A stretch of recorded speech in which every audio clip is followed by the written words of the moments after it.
Selamun Aleyküm ve Rahmetullah.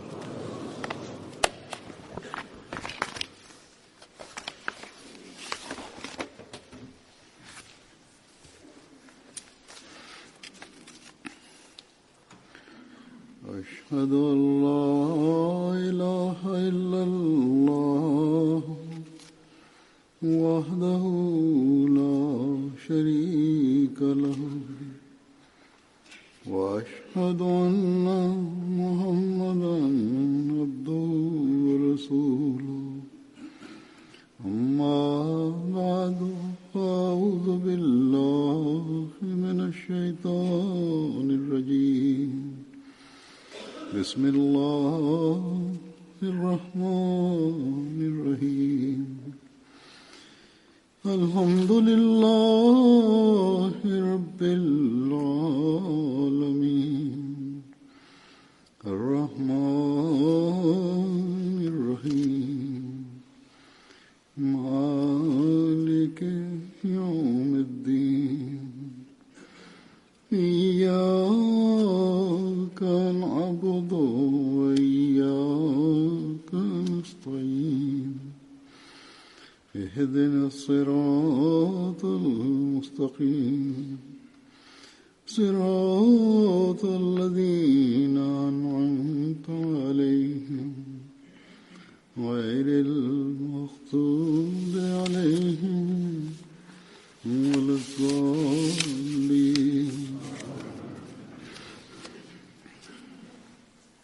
Bismillahirrahmanirrahim. Bismillahirrahmanirrahim.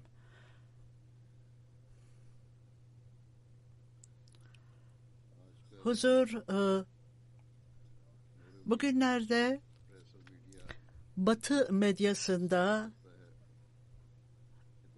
bir soru sorulmakta ve siz İslamiyet'in güzel talimatlarından, barışçıl talimatlarından bahsediyorsunuz. Fakat Müslümanların çoğu bu şekilde konuşmamaktadır. Hatta sizi Müslüman bile saymamaktadırlar demektedirler. Birçokları sizi Müslüman olarak anlamamaktadırlar. Başka Müslümanlarla karşılaştırılacak olursa Ahmedilerin sayısı çok küçüktür derler. Eğer bu durum böyleyse Ahmediler nasıl olur da İslamiyet'in talimatlarına uyduklarını iddia ederler derler. Almanya'ya yaptığım son ziyarette bu soru bana soruldu. Hatta bazıları Müslümanların diğerleri ne nasıl olur da bu talimatları takip etmeleri ve bu doğrudur demeleri nasıl mümkün olur?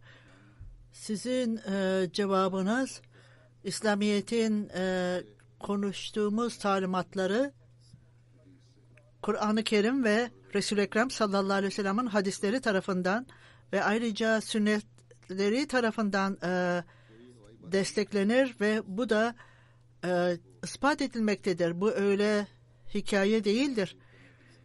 İnsanları etkilemek ve onlara dikkatlerini çekmek için İslam'ın barışçıl din olduğunu söylememekteyiz. Yoksa bugünkü dünyanın durumuna bakarak bu noktaları edinmemiz mümkün değildir. Bu noktaları ayakta tutmamız mümkün değildir. Biz İslamiyet'in talimatlarının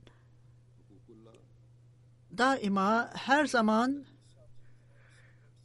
Allah-u Teala'ya ve insanlara olan hakların yerine getirilmesinin olduğunu söylemekteyiz. Diğer Müslümanlar söz konusu olunca bu talimatlarla onları nasıl tatmin edebiliriz?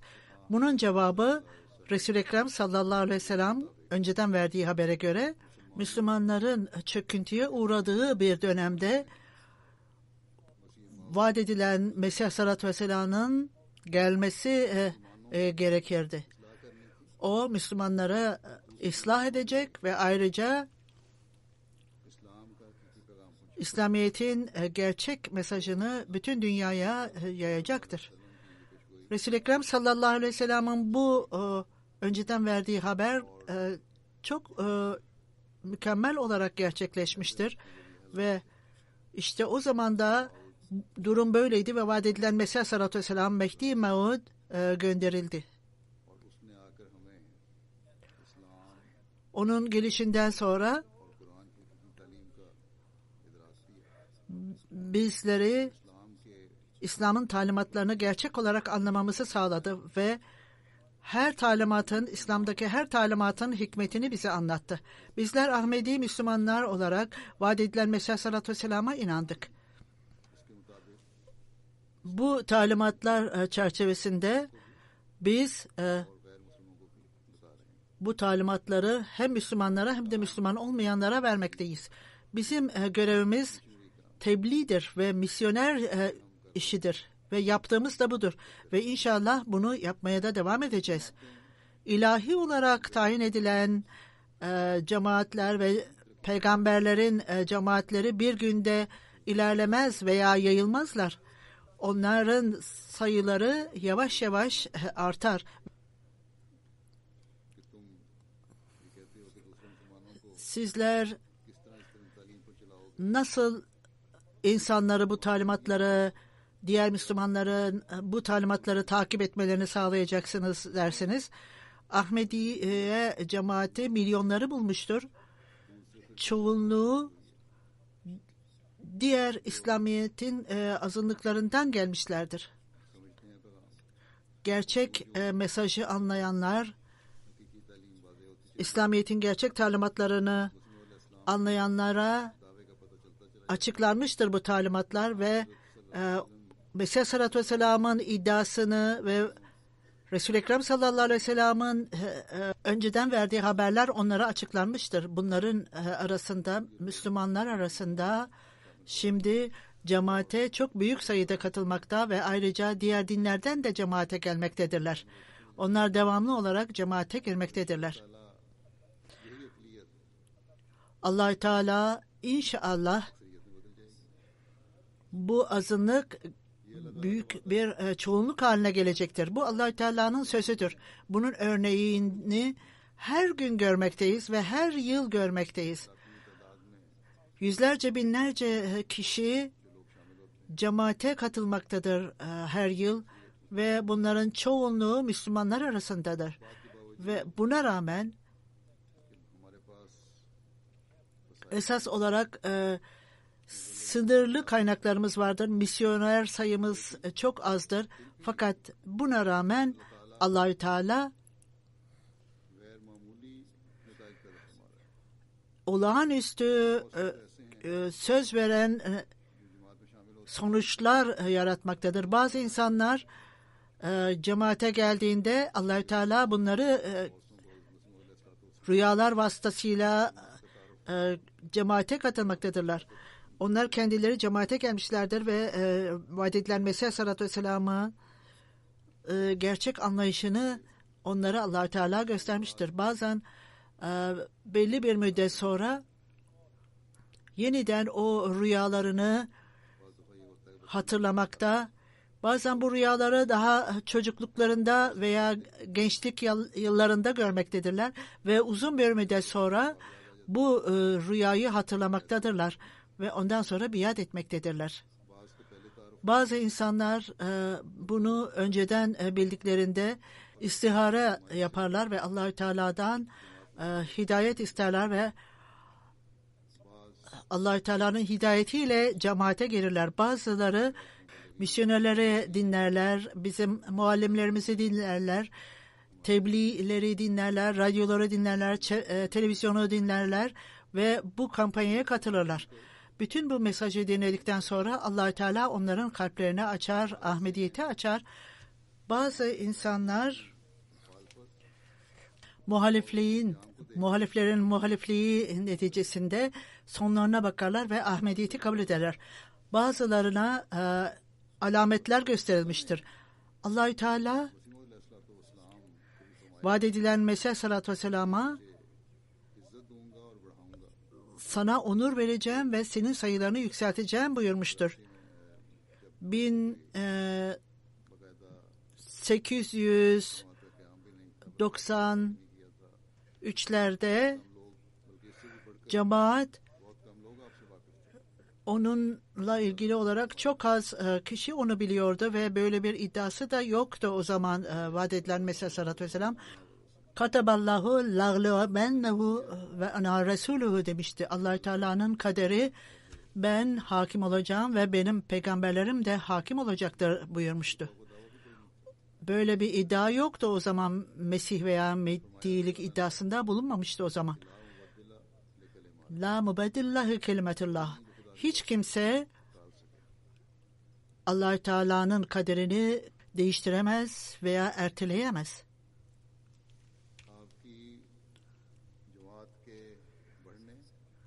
Cemaatinin ilerlemesi ve gelişmesiyle ilgili olarak birçok vahiyler vardır. Allah-u Teala ben sizin sayınızı ve takipçilerinizin sayısını arttıracağım demiştir. Bu yapayalnız olan bir kişiye ilerleme sözü verilmiştir Allah-u Teala tarafından. Onun cemaati dünyanın her tarafına yayılmıştır ve her gün bu ilerlemektedir, artmaktadır. Her gün daha fazla insan cemaate girmektedir. Allah Teala nasıl yolları açmakta, bu insanlara nasıl hidayet yolunu göstermektedir ki belli örnekleri vardır bunların. Bu olaylardan bahsedeceğim.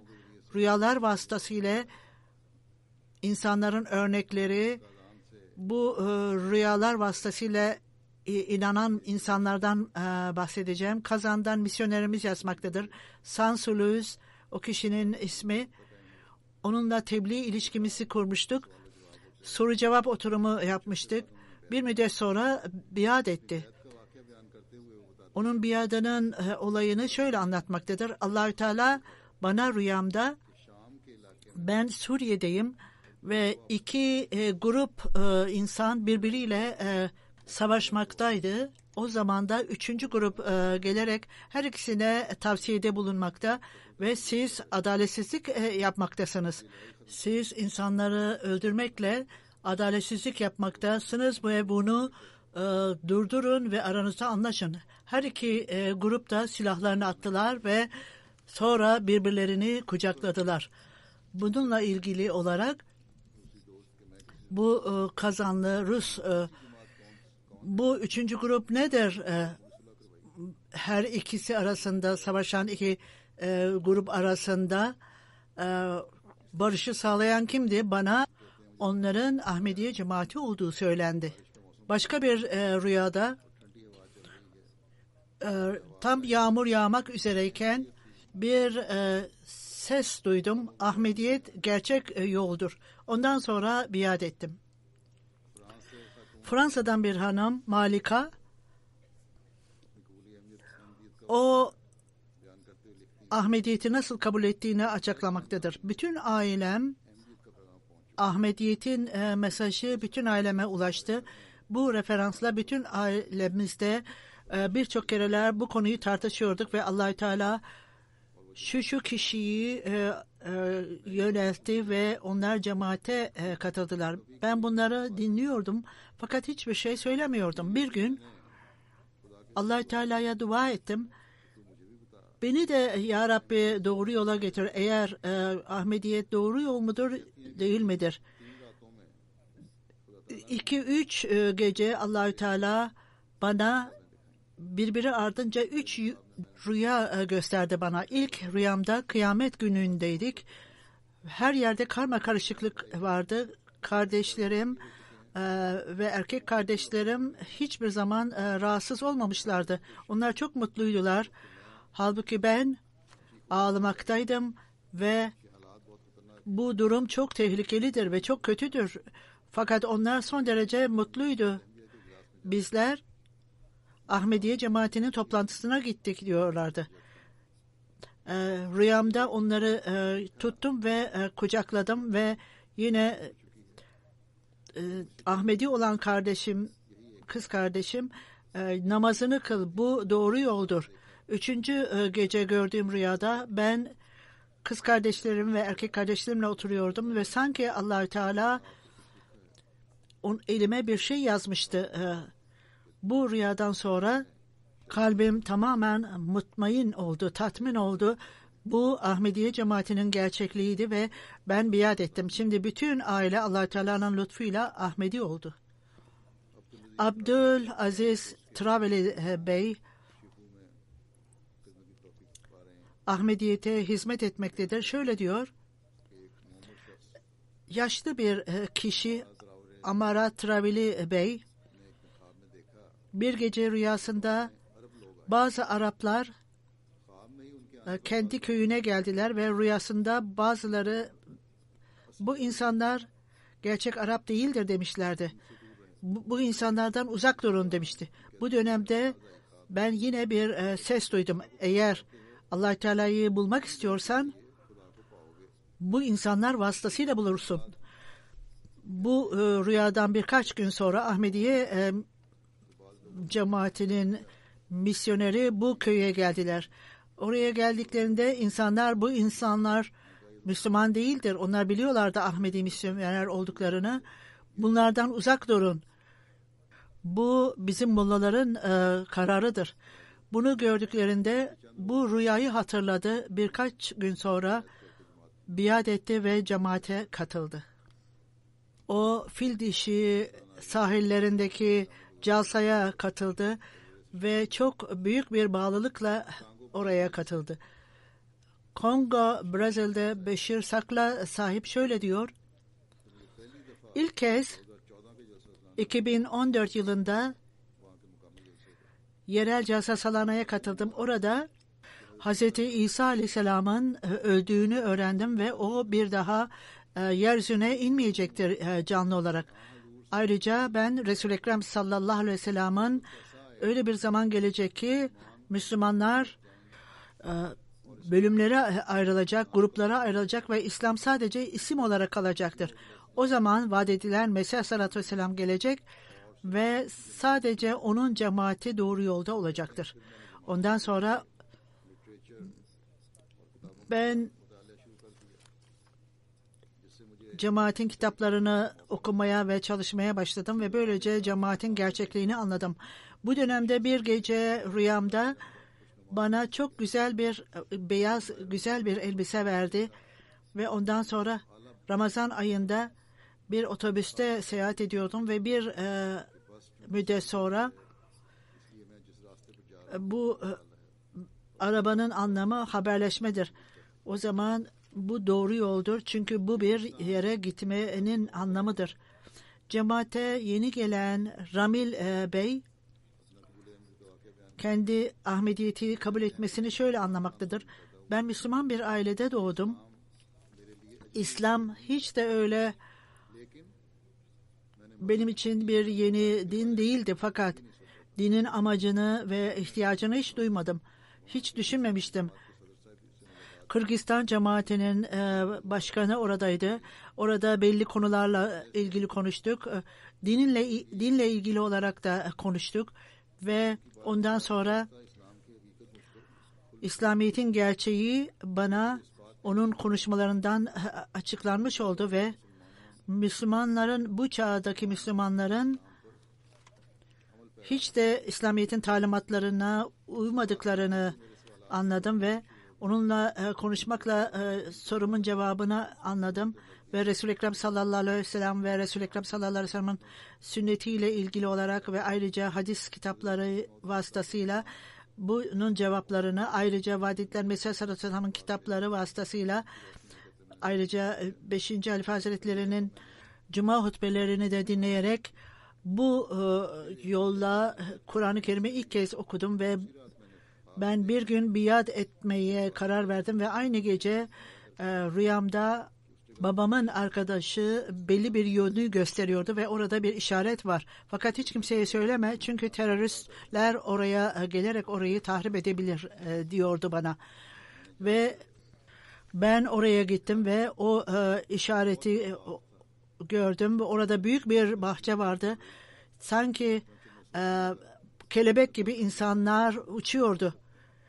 Onlar Allah-u Teala'nın alametlerini nasıl kapatabiliriz diye şarkı söylemeye başladım ve ben de o arada kuş gibi uçmaya başladım ve Babamın arkadaşının evine gittim. Onlar çay içiyorlardı. Onlar beni kuş gibi addettiler ve onlara 3 kere Allahu Ekber dedim. Onlar hayret ettiler. Kuş nasıl konuşabilir? Ondan sonra göğe doğru uçtum.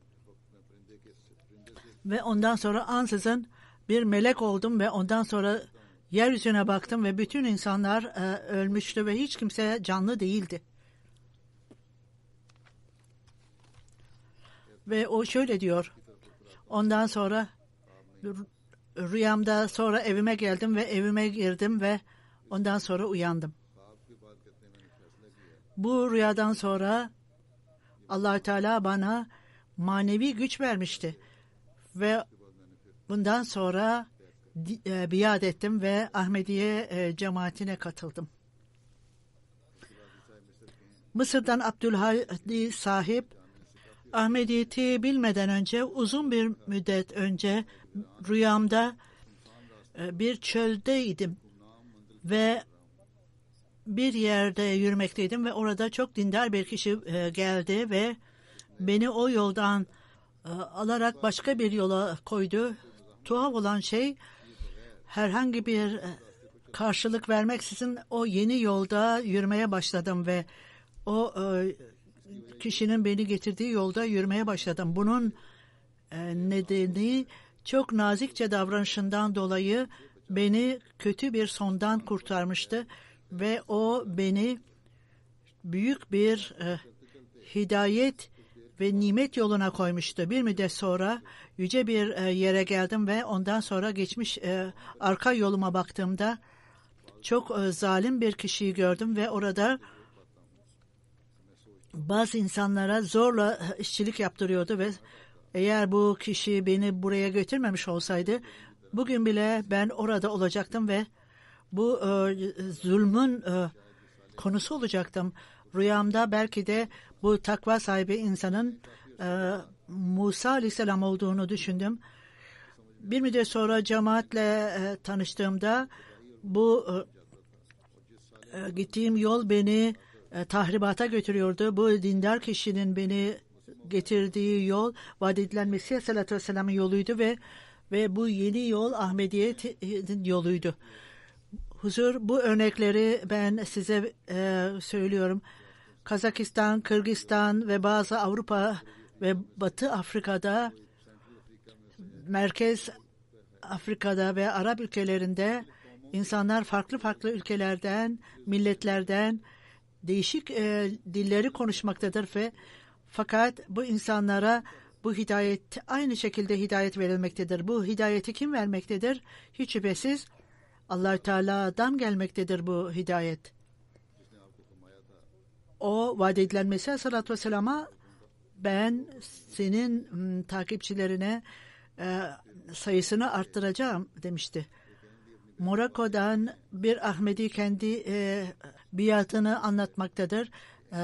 Şekur Sahab daha Ahmediyete ilk tanıştığında Likamal Arab'ı seyretmekteydi. Rüyasında Hazreti 4. Halife Hazretleri bir yolda yürüyordu ve dağın tepesine gidiyordu. Pakistan'ı elbise giyiyordu ve ben de onun arkasından gidiyordum ve bu dağın en tepesine ulaştık ve dağın arkasında bir parlak bir ışık gördüm ve her tarafa yayılıyordu ve bu sanki bu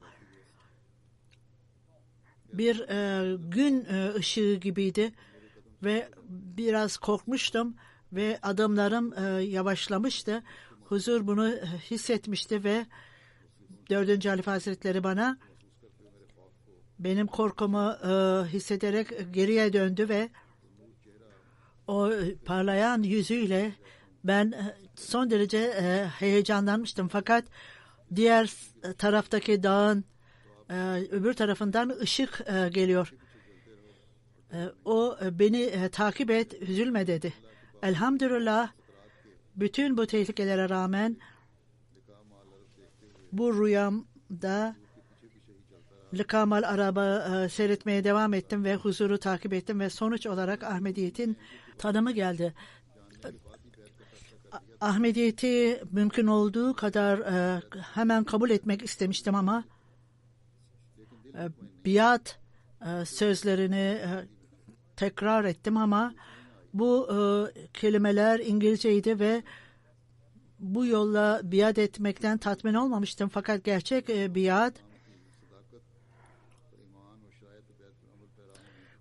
biatın şartlarına inanmak ve onu takip etmekti.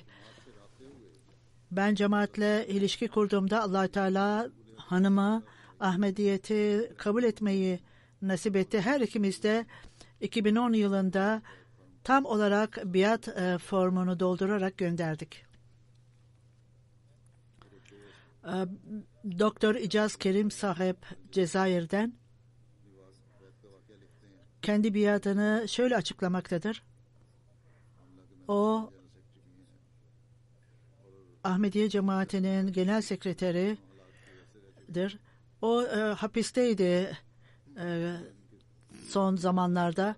Hatta şimdi bile orada durumlar çok zordur. Allah-u Teala onların acılarını, sıkıntılarını gidersin. İslamiyet'in ve Kur'an-ı Kerim'in talimatlarının tefsirleri mide bulandırıcıdır. Bu Allah-u Teala'nın mesajı olabilir mi diye düşünüyordum.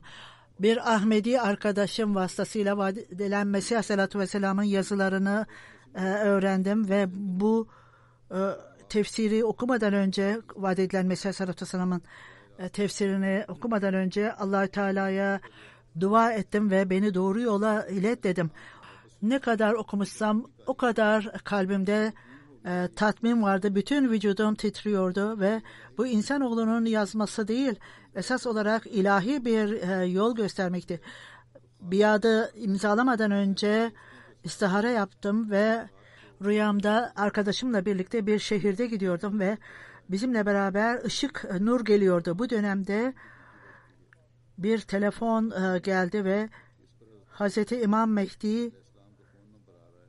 İmam Mehdi'nin telefon numarasıydı.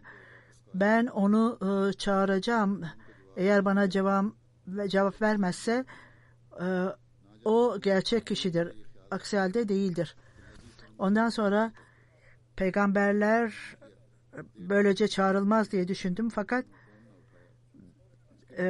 zil çalıyordu ama cevap yoktu. Bir müddet sonra çok güçlü bir güç tecelli etti ve Kur'an-ı Kerim'i okumaya başladım. Euzubillahi dedim. Şeytan bunu bana Mehdi konusunda beni karışıklığa sürüklemesin. Sabah namazıydı. Bu rüyanın gerçek olduğunu anladım sabah namazında ve sonra biat ettim. İnsanlara Allah-u Teala nasıl alametleri gösterir ve nasıl cemaate onlar katılmaktadır. Senegal'in mübellikten sorumlu. Senegal'de Kadamas denilen bir bölgede 3 köye Ahmediye tanıtıldı. Ahmediye cemaatinin ilerlemesini gören Ahmediyete karşı olan mollalar Ahmediyete karşı dua etmediler. Kur'an-ı Kerim'i okuduktan sonra ellerini yere koydular ve bütün Müslümanlara Allah-u Teala bu cemaati öldürsün, onların misyonerlerini öldürsün diyordu. Fakat öyle ki bu duadan sonra en büyük imam yılan tarafından sokuldu ve yine dua etti. Allah-u Teala imamı kurtarsın dedi. Fakat en büyük imam böylece öldü. Hatta birkaç gün sonra kral da yılan tarafından sokuldu. Mollalar onun sağlığı için dua ettiler fakat onu ölümden kurtaramadılar. İnsanlar bunu gördüklerinde çok korktular ve biz Ahmediye cemaatinin aleyhinde ve misyonerle ilgili dua ettiğimizde bu bize oldu. Mollalar bu Allah Teala'nın değil cinin yapmasıdır. Bunu cinler yapmaktadır. Bu yılanları bize attılar. Birkaç gün sonra yine kralın yardımcısı yılan tarafından sokuldu ve o da öldü. Bir müddet sonra insanlar misyonere geldiler ve misyoner bunu bilmiyorlardı cemaatin aleyhinde dua ettiklerini bilmiyorlardı. Bu insanlar bütün detayları anlattılar ve lütfen bizi bu kötülüklerden kurtar diyordu. Misyoner o köye gitti ve onlara vaat edilen Mesih Aleyhisselatü Vesselam'ın meydan okumasını anlattı ve muhaliflerin duaları onlara ters dönecektir ve cemaatte ilerleme verilecektir. Bu köyler 700'den fazla kişi köylerde Ahmediyete katıldılar ve cemaate katılarak Ahmedi oldular. Muhaliflerin kendileri doğru aklı olan düşünen kişiler hidayete erişmenin yollarını açmaktadırlar. Bir olaydan bahsedilmektedir. Burkina Faso'dan Groma bölgesinde Mualleme Silsila şöyle yazmaktadır. Bir cemaat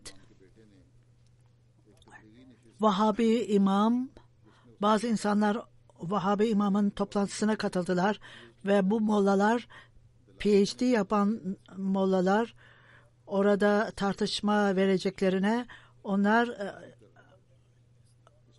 vaat edilen Mesih Aleyhisselatü Vesselam'ın onuruna karşı konuşmaktadırlar. İnsanlar bununla çok etkilendiler ve cemaati araştırmaya başladılar ve radyoda tebliği dinlediler. Bir gün babası bu Vahabi imama Ahmediler Müslüman değildir dediler. Onların yanına gitmeyin dedi. Bu genç kişi devamlı olarak radyoyu dinlemeye devam etti ve bizim muallimimizle ilişki kurdu ve biat ettirerek cemaate katıldı.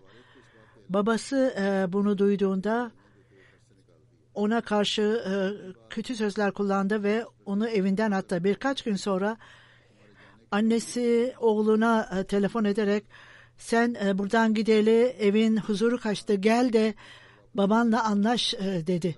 Geriye geldiğinde o bütün köyün insanlarını toplamıştı. Artık bu benim oğlum değildir, ben onu evden attım dedi. Afrika ülkelerde bu duruma çok kötü olarak bakılmaktadır. Bu kişi çok üzüldü ve Allah-u Teala'ya dua etti ve bir gece rüyasında eğer kurtuluşa erişmek istiyorsun, Ahmediyet'te sağlam kal ve oradan cesaretlendi ve babasına ne yapmak istersen yap, ne yaparsan yap, ben Ahmediyet'i bırakmayacağım dedi. Hatta bu insanlar binlerce mil uzaklarda yaşayanlar bile Allah-u Teala onlara Ahmediyet'i tam olarak anlamayı ve gerçeği anlamayı nasip eder. Allah-u Teala İslamiyet'in temiz talimatları vasıtasıyla vaat edilen Mesih Aleyhisselatü Vesselam'ı sevenlerin cemaatini yarattığı gibi karşılıklı sevgiyi de yaratmıştır. Benin'den emir sahip Parako köyünden 140 kilometre uzakta, yolları çamurludur ve insanlar ormandan geçmektedirler yol için. Biz oraya da gitmiştik. Geçen yıl o köyde biat da olmuştu. Bu yıl ağacın gölgesinde calsa yapıldı. Komşu köylerden yeni Ahmediler geldi. Onlar geldiklerinde insanlar nara attılar ve onlara baktığında, bu insanların bağlılıklarını gördüklerinde orada yeni cemaate gelenlerin başkanı o zaman da işte bu doğruluk yoludur ve bu bize hayat vermektedir dedi. Bu gerçek İslamiyet'in yoludur ve bize sevgiyi öğretmektedir. Ahmedi olmayan imam aramızda bölücülük yaratmıştır ve nefret yaratmıştır. Fakat Ahmediyet bizleri bir araya getirdi. Başka bir yeni cemaate giren kişi, başka bir cemaatin başkanı, Ahmediyet bizlere gerçek İslamiyet'i öğretti ve biz Calsa Salana'ya gittik ve ondan sonra hiç kimsenin bir farklılığı yoktur. Herkes bir yerde bir aradaydı ve ne bir kavga ne de bir gürültü vardı. Ahmediyet gerçekten bize anlamamızı, dini anlamamızı nasip etti. Ahmediyet bizi nimetlendirdi ve devamlı namaz kılmaktayız. Biz Ahmediyet'e teşekkür etmekteyiz. Ormanda yaşayanları gerçek insan yaptı. Baba kendi oğlunu edinmemişti ama orada bütün insanlar birbirlerine selam veriyorlardı. Aynen kardeşler gibi birbirlerini selamlıyorlardı. Allah-u Teala Müslümanlar arasında ve Müslüman olmayanlar arasında nasıl Allah-u Teala doğru düşünen insanları İslamiyet'i kabul etmelerini ve dinde güçlenmelerini nasip etmişti. Sierra Leone emiri bu bölgesinde geçen yıl yeni cemaat kuruldu fakat imam orada kabul etmedi. Sonra imam cemaate katıldı ve duyuru yaparak bir takım fesatçılar vardı ve oraya ulaştığında imama bu cami nerede imam olduğunuz camide Maliki grubu vardır ya Ahmediyeti bırak ya da bu caminin imamlığını bırak dediler. İmam uzun bir araştırmadan sonra, uzun çalışmadan sonra ben Ahmediyeti kabul ettim dedi. Şimdi imam olmam dolayısıyla bunları sizden daha iyi bilmekteyim. Bu nedenle size Ahmediyetin gerçek İslam olduğunu söylemekteyim. Ve ben bu imametimi size vermekteyim fakat Ahmediyeti hiçbir zaman bırakamam. İşte öyle imamlar ve din bilginleri vardır ki onlar gerçeği anlamaktadırlar ve Allah Teala onlara hikmet vermektedir gerçeği anlamak için. Fakat Pakistanlı ulamalara baktığınızda onlar kendi menfaatleri için ve kendi işlerini ancak düşünmektedir. Benin'den Tevfik sahip Kerim Sahip adlı bir kişi Ahmediyeti kabul etti ve o bizi Haiti adlı köyüne davet etti ve şöyle dedi o, ister orada bir kişi bile Ahmediyeti kabul etmese bile belki insanlar bana karşı gelecektir ama ben Ahmedi olarak devamlı olarak tebliğ edeceğim. İşte bu yeni cemaate girenin kendi bağlılığıdır ve bütün Ahmedilere derstir. O köyde tebliğ yapında 20 kişi Allah-u Teala'nın lütfuyla Ahmediyete katıldı. Ondan sonra Camia Ahmediye Nijerya'dan Beşir Sahip oraya gönderildi ve 100 kişi daha Ahmediye cemaatine katıldı. Ahmediyetin sayılarının yükseldiğine baktığında caminin imamı cemaate itiraz etmeye başladı ve her sabah Ahmediyetin aleyhinde konuşmaya başladı ve Ahmediler son derece kararlıydılar ve bu kişi eğer bu cami bize verilmezse benim evim ibadet yeri olacaktır dedi. Bütün insanlar bayram namazını orada kıldılar ve insanlar Ahmediyetinin her gün arttığını görünce o eve gittiler ve Kerim Sahip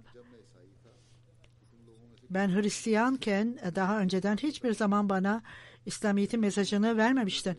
Şimdi Ahmediyetten dolayı, Müslüman olduğumdan dolayı şimdi beni kafir olarak adlandırıyorsunuz. Ben Ahmediyim ve Ahmedi olarak kalacağım ve bütün mollalar geriye gittiler ve aşağılanarak geriye döndüler. İşte bu yeni cemaate giren kişi son derece tebliğ eden, bağlılıkla tebliğ eden bir kişi haline geldi ve insanlara tebliğ yapmaktadır. Maşallah o yeni biatlar edilmektedir. Burkina Faso'dan yerel muallim Konata Abdullah Bey yeni bir cemaate giren Cala İbrahim şöyle dedi. Müslüman olmama rağmen çok alkol içerdi ve öylesine içerdi ki insanlar onu deli zannederdi ve hiç kimse ona yaklaşmazdı. Bir gün hasta oldu ve hiç kimse onu görmeye gelmedi ve ondan sonra Ahmediye radyosunu dinlemeye başladı ve Allah Teala ona hidayet verdi ve Ahmediye cemaatine katıldı. O tamamen içkiyi bıraktı ve tekrar hasta oldu ve bir müddet sonra gerçekten çok ciddi olarak hastalandı. Belki de son dakikalarımdır dedi. Ey Allah'ım dedi, İmam Mehdi'ye inandığım Mehdi doğru ise bana uzun bir hayat ver dedi. Allah-u Teala onun duasını kabul etti. Sadece iyileşmekle kalmayıp ona hayat verdi ve o jalsaya da katıldı ve şöyle dedi. Bu bütün İmam Mehdi vaat edilen Mesih Aleyhisselatü Vesselam'ı kabul etmenin nimetidir. O bugün hayatta ve gerçeği kabul etmesinden dolayıydı. Fil dişi sahillerinden Gamala sahip, ben putlara tapardım. Fakat rüyamda yaşlı bir kadın bana bir kap içerisinde su ve seccade verdi. Dua et, namaz kıl dedi. Ben bunu anlamamıştım. Bir din bilgisine gittim. Bu rüyanın anlamı namaz kıl demektir. Fakat hala ben putperestliğe eğilimim vardı. Bir gece yine rüyamda aynı kadını gördüm ve namaz kıl diyordu bana. Ben namaz kılmaya başlamıştım. Fakat bu rüyanın anlamı neydi? Ondan sonra abime gittim. Ahmedi olan abime gittim ve aynı rüyamı ona anlattım. Ve abim bana bunun anlamı Ahmediyeti kabul etmen gerekir dedi. Ve onun tavsiyesiyle misyonerle ilişki kurdum ve cemaatle ilgili bilgi aldım ve biat ettim. Biattan önce dua namaz kılıyordum fakat kalbim hala putperestlikteydi. Ahmediyeti kabul etmenin nimetiyle bütün bu putperestliğin sevgisi kalbimden giderildi ve bunun vasıtasıyla Allahü Teala'yı anladım ve gerçek namazı ve gerçek ibadeti Ahmediyetten dolayı anladım. Bunlar yeni ve eski Ahmediler için bir derstir. Kazan'dan bir misyoner 2014 yılında Kazan'da İbrahim Bey vaat edilen Mesih Aleyhisselam'ın fotoğrafını dükkanına koydu ve altına uzun süre beklenen vaat edilen Mesih Aleyhisselam geldi dedi ve altına da website adresini koydu. Dükkanı şehirdeydi. Her gün 10.000 kişi o dükkandan geçmekteydi ve o resme bakarak insanlar o adresle ilişki kurdular. Bu tebliğ yoluydu. İşte bir tebliğ şekliydi. Geçenlerde Pakistanlı iş adamı oraya gitti. Belki de bu yer bana vaat edilen Mesih Aleyhisselam'ın resmini gönderdi ve ben resme bakıyordum. İki Ahmedi olmayan Pakistanlı geldi ve resme bakıyorlardı. Bir tanesi diğerine, bu Mirza Sahip, Kadiyanlı Mirza Sahip'tir. O hanım onu duyduğunda aynı şeyi, bu İmam Mehdi geldi o resmi göstererek. Ondan sonra ben bu kadar duydum ve gittim. İşte bu bir tebliğ yoludur ve insanlara açıktır. Burkina Faso'dan Emir Bey, yeni bir Ahmediyete giren İdris Bey, biat ettikten sonra rüyamda bulunduğum yerde karanlık vardı ve o arada bulunduğum yerde ışık vardı. Sonra uyandım bir müddet sonra ve daha önceden Vahabiydi ve bu rüyadan sonra o arkadaşlarına bunu söylüyordu ve eğer nuru araştırmak istiyorsanız gerçek nur Ahmediyet'tedir. Çünkü hilafet sistemi oradadır ve bu hilafetten dolayı biz zafere ulaşmaktayız. Şimdi bu genç kişi devamlı olarak tebliğ yapmaktadır. Allahü Teala insanları İslamiyet'in gerçek talimatlarına getirmektedir. İnşallah vaat edilen Mesih Aleyhisselatü Vesselam vasıtasıyla İslamiyet'in talimatları bütün dünyada hakim olacaktır. Allahü Teala herkese bu nimetlerden yararlanmak için bu nimetlere katılmalarını ve gerçek tebliğ yapanlardan olmalarını nasip etsin. 2 gayip cenaze namazı kıldıracağız. Mukarrem Hurşit Rukiye sahiba, Manzur Ahmet Kanaki sahibinin hanımı ve geçen cuma Hac-ı Ekber gününde, hac döneminde vefat etti. Kamerüddin Hazreti Mesih Aleyhisselatü Vesselam'ın sahabenin büyük torunuydu. Kocası köyde tebliğ yapmaktaydı. Onunla evlendi ve ilk günlerde mali olarak çok sıkıntı içindeydiler. Hayatlarını sıkıntıyla geçirdiler. Namaz kılarlar, teheccüd kılarlar ve fakirlere yardım ederlerdi. Hilafete bağlıydılar ve MTA'de Cuma hutbesini dinler ve aynı şekilde çocuklarına da MTA'yı izlemelerini isterdi. Tedavi imkanına rağmen bunu kabul etmedi ve o çocuklarına istediğiniz kadar tedaviye gidin dedi. O Musi'ydi. Arkasında 2 kızı, 2 oğlu bıraktı. Bunlardan bir tanesi damadı Fransa'da yaşamaktadır. Monaco'dan. Allah Teala onun makamını yücelsin ve ailelerine iyi yolu takip etmelerini nasip etsin. Doktor Salahattin sahip New Jersey'den, Amerika'dan, Molvi Muhabbettin sahip Endonezya'nın misyonerinin oğlu 10 Eylül'de kalp krizinden vefat etti. İnna lillahi ve inna ileyhi raciun. Amerika'da PhD yaptı, doktorasını yaptı. Bilim dalında buraya gelirdi ve 4. halife zamanında daha fazla gelirdi buraya ve o özel kalem müdüründe güvenlik görevlisi görevini yapardı. Ona ne görev verilirse o sorumluluğu en güzel şekilde yerine getirirdi. Samimi olarak yapardı bu görevini. Onun şahsiyeti son derece yüceydi ve son derece güzeldi ve o İnsanlar arasında yüce bir yeri vardı. Herkes onu tanırdı ve bilgisi, hikmeti yerindeydi her zaman.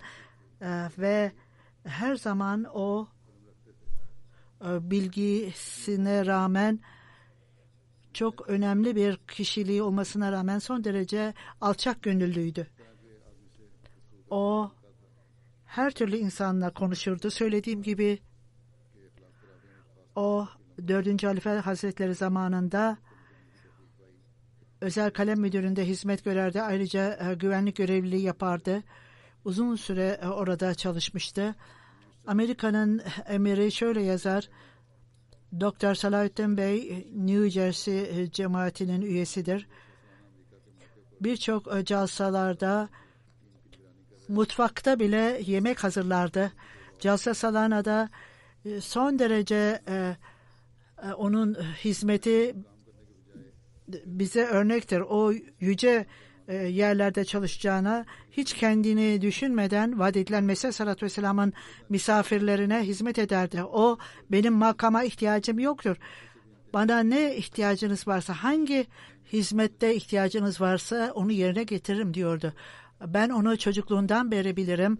Hilafetten sonra özel bağlılık vardı.